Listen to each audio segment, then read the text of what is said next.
साल 2013 में मणिपुर में एक 100 किलोमीटर कनेक्टिविटी की सड़क बनी, लेकिन सरकारी पैसों से नहीं बल्कि एक आईएएस की सेविंग और लोगों से मिले डोनेशन से। ये कहानी है मणिपुर के पीपल्स रोड की, जिसे बनवाया मणिपुर काडर के 2009 बैच के आईएएस आर्मस्ट्रांग पेम ने, जो खुद भी इसी गांव के रहने वाले रहे।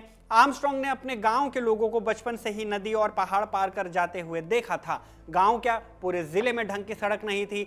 इन सब को देखकर आर्मस्ट्रांग ने ठान लिया कि वो एक दिन इस परेशानी को खत्म करके रहेंगे। उन्होंने डीयू से पढ़ाई की और फिर यूपीएससी पास कर आईआरएस की पोस्ट ली, लेकिन जो काम उन्हें कराना था उसके लिए उन्हें आईएएस ही बनना था। फिर से तैयारी की और 2008 में आईएएस बन गए। 2012 में जब आर्मस्ट्रांग को उनके ही होम टाउन में एसडीएम की पोस्टिंग मिली तो उन्होंने सरकार और सीनियर से सड़क बनवाने की डिमांड की, लेकिन संसाधनों का अभाव बताते हुए उनके प्रोजेक्ट को बार बार टाल दिया गया। इसके बाद आर्मस्ट्रांग ने एक बोल्ड स्टेप उठाया। 3-4 सालों में अपनी कमाई से बचे हुए 5 लाख, भाई से लिए 1 लाख उधार और पिता की 5,000 की पेंशन लेकर उन्होंने खुद ही सड़क बनाने की शुरुआत की। पैसे कम पड़े तो फेसबुक पर क्राउड फंडिंग शुरू की। गांव के लोगों से लेकर विदेश में बैठे लोगों ने 40 लाख रुपए जुटा दिए।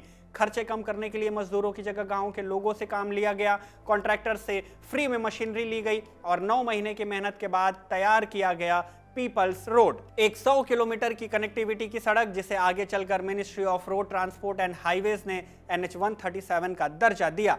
मैनिफेस्टेशन की ताकत क्या होती है, इसका अंदाजा आप आर्मस्ट्रांग पेम के एक किस्से से लगाइए। 1994 में जब आर्मस्ट्रांग तीसरी कक्षा में थे तब उनके स्कूल में 15 अगस्त की परेड हुई। आर्मस्ट्रांग ने परेड के बाद देखा कि एक साहब जो स्वतंत्रता दिवस के मौके पर झंडा फहराने आए थे, उन्हें सारे बच्चे सलूट कर रहे थे। उन्होंने तब अपनी टीचर से पूछा कि ये साहब हैं कौन। जवाब मिला कि ये जिले के डिप्टी कमिश्नर हैं, वो अफसर जो जिले के सारे काम कराते हैं। उसी दिन आर्मस्ट्रांग ने ठान लिया था कि उन्हें भी इस कुर्सी पर बैठना है और इस दिन के ठीक 24 साल के बाद आर्मस्ट्रांग इसी परेड ग्राउंड पर दोबारा आते हैं और इस बार जिले के डीसी बनकर, और सब बच्चे उन्हें सलूट कर रहे थे।